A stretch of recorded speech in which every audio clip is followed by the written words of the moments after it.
नमस्कार। स्वागत है आप सबका राजनीति के इस अखाड़े में। मेरा नाम है अजय सेतिया। मित्रों, पिछले वीडियो में मैंने बताया था कि कांग्रेस बेइज्जती वाला गठबंधन करने को मजबूर क्यों है। उसका मैंने पूरा वृत्तांत दिया था और यह भी बताया था कि केजरीवाल और ममता बनर्जी किस प्रकार कांग्रेस के नेताओं का अपमान कर रही हैं। आज मैं बताऊंगा कि यूपी में समाजवादी पार्टी के साथ कांग्रेस का एक मजबूत गठबंधन हो जाने के बावजूद कांग्रेस क्यों मायावती के सामने हाथ पैर जोड़ रही है। कांग्रेस अध्यक्ष मल्लिकार्जुन खड़गे ने मायावती को मिलने का संदेश भेजा है। सोनिया गांधी या राहुल गांधी की यह हिम्मत नहीं हुई कि वह मायावती को मिलने का संदेश भेजें, क्योंकि उन्हें पता है कि मायावती उन्हें मिलने नहीं आएगी। हालांकि 2018 में बेंगलुरु में जब कांग्रेस ने कुमार स्वामी की सरकार बनवाई थी और यह मौका वह था जब 2019 का चुनाव बहुत नजदीक था, तो उस मौके पर एक पूरा विपक्षी गठबंधन दिखाने के लिए सभी विपक्षी दलों को शपथ ग्रहण समारोह में आने का न्योता दिया गया था और उसमें मायावती भी गई थी। और वहां पर मायावती और सोनिया गांधी की जबरदस्त केमिस्ट्री देखने वाली थी।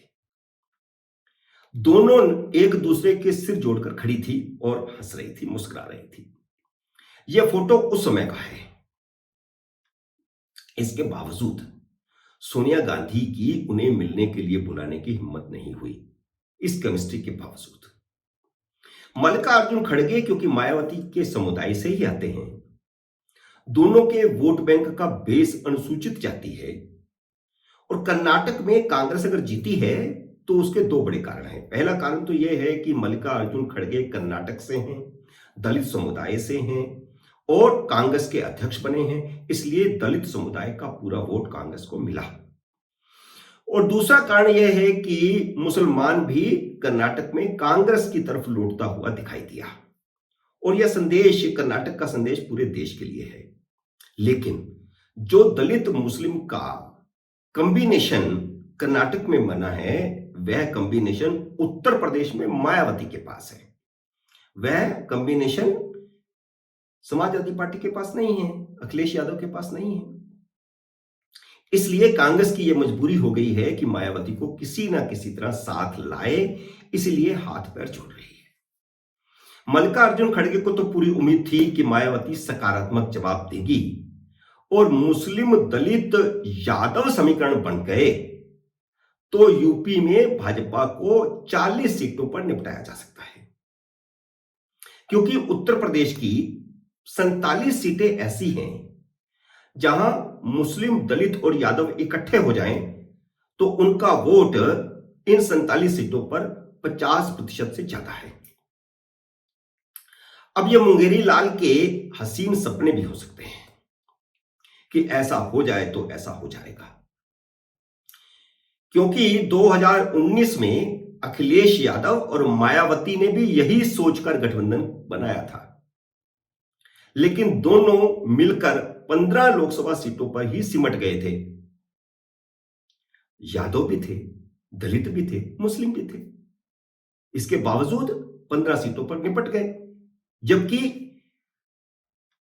अंकगणित यह कहता है कि 47 सीटें ऐसी हैं जहां पर ये तीनों समुदाय मिल जाएं तो इनका वोट 50% से ज्यादा है। तो इसका मतलब यह है कि जाति आधारित वोट उत्तर प्रदेश में अब उस तरह नहीं पड़ता जैसे पहले पड़ा करता था। लेकिन मायावती ने क्या किया? जो संदेश मल्लिकार्जुन खड़गे का आया था उसका जवाब उन्होंने एक प्रेस नोट जारी करके दे दिया और उस प्रेस नोट से मल्लिकार्जुन खड़गे के हसीन सपनों पर पानी फेर दिया। उन्होंने इस प्रेस नोट में लिखा है कि बसपा किसी के साथ भी चुनावी गठबंधन नहीं करेगी, क्योंकि गठबंधन की वजह से उनकी पार्टी को, बसपा को लाभ की बजाय नुकसान उठाना पड़ता है, क्योंकि बसपा तो अपने वोट दूसरे दल को ट्रांसफर कर देती है, लेकिन दूसरा दल या तो ट्रांसफर कर नहीं पाता बसपा को या फिर उनकी नीयत खराब होती है। और पिछले चुनाव में जब 10 सीटें लोकसभा की जीत ली थी इस गठबंधन के बावजूद मायावती ने, और 5 ही मिली थी सपा को, तब भी मायावती ने कहा था कि अगर सपा के वोट ट्रांसफर हुए होते बसपा को तो वे सीटें ज्यादा जीतती, इसलिए उन्होंने गठबंधन तोड़ दिया था। मायावती यह मानती है कि उत्तर प्रदेश में मुस्लिम वोट कांग्रेस सपा के साथ नहीं जाएगा, बल्कि उनका मुस्लिम दलित कॉम्बिनेशन बना रहेगा। और वह यह मानती हैं कि वह कॉम्बिनेशन अगर बना रहता है तो 17 रिजर्व सीटें जो हैं उसकी काट ना तो सपा कांग्रेस के गठबंधन के पास होगी ना भारतीय जनता पार्टी के पास होगी। वह उन रिजर्व 17 सीटों पर ऐसी निगाह टिका करके बैठी है कि वह समझती हैं कि वे अपने आप ही जीत लेंगी। हालांकि पिछली बार सपा के साथ होने के बावजूद भी वह जीत नहीं पाई थी।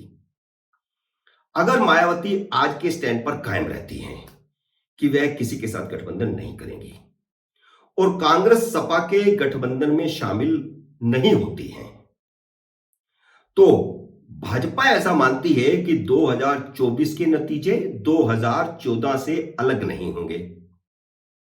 2014 में सपा बसपा और कांग्रेस अलग अलग चुनाव लड़ी थी। भारतीय जनता पार्टी 80 में से 78 सीटों पर चुनाव लड़ी थी और 71 जीत गई थी।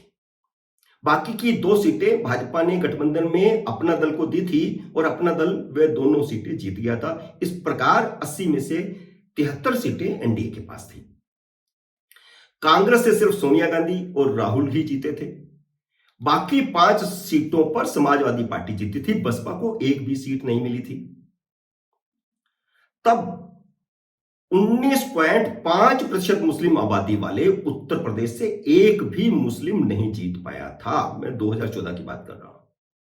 लेकिन 2019 में जब सपा बसपा का गठबंधन हो गया और उनके मुताबिक मुस्लिम दलित और यादव इकट्ठे हो गए तो भाजपा की सीटें घटी जरूर, 71 से 62 हो गई और अपना दल अपनी 2 सीटों पर कायम रहा। सपा भले ही 5 सीटें जीत पाई, लेकिन एक महत्वपूर्ण बात 2019 में हुई है और वह यह हुई है कि सपा के भी 10 सांसदों में से 3 मुस्लिम जीते और समाजवादी पार्टी के भी 5 सांसदों में से बाप बेटे को छोड़कर बाकी तीनों मुस्लिम जीते थे। 2019 का नतीजा इस दृष्टि से ज्यादा महत्वपूर्ण हो जाता है कि सपा बसपा गठबंधन के कारण मुस्लिम वोटों का बंटवारा नहीं हुआ था और दोनों दलों के 3-3 मुस्लिम उम्मीदवार जीत गए। 2014 में यूपी से एक भी मुस्लिम जीतकर नहीं आया, 2019 में 6 मुस्लिम जीतकर आए और गठबंधन के कारण। अब अगर कांग्रेस सपा और आरएलडी के साथ बसपा नहीं आती है तो इंडिया गठबंधन को कोई फायदा नहीं होगा, जैसा कि भाजपा मानती है। 2024 के नतीजे 2014 जैसे होंगे, तो तिकोना मुकाबला होगा तो मुस्लिम वोटों का बंटवारा होगा, भाजपा की ही सीटें बढ़ेंगी, जैसे 2014 में एनडीए को 80 में से 73 सीटें मिल गई थी। मित्रों, उम्मीद है मेरा ये वीडियो आपको पसंद आया होगा। इसे लाइक और शेयर कीजिए। अगर आपने मेरे YouTube चैनल को सब्सक्राइब नहीं किया तो कृपया सब्सक्राइब कीजिए और घंटी का बटन भी दबाइए। जल्द ही मिलते हैं अगले वीडियो में किसी नए विषय के साथ। तब तक नमस्कार।